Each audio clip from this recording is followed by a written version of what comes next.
Miss, ayaw mo kong pansinin. Tweet maghapon ni isang reply. Miss, ayaw mo kong pansinin. Sa pera ko pala, sayang na naman, oh. Ikaw si Miss Suplada.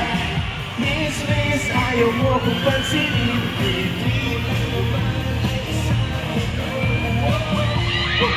Sagutin mo lang ako. Itindig ba sa'yo?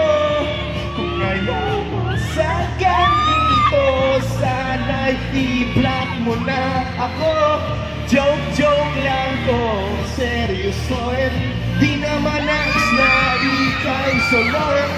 Gusto ko lang iyong pakinggan. Mag-reply ka sa isang Miss, ayaw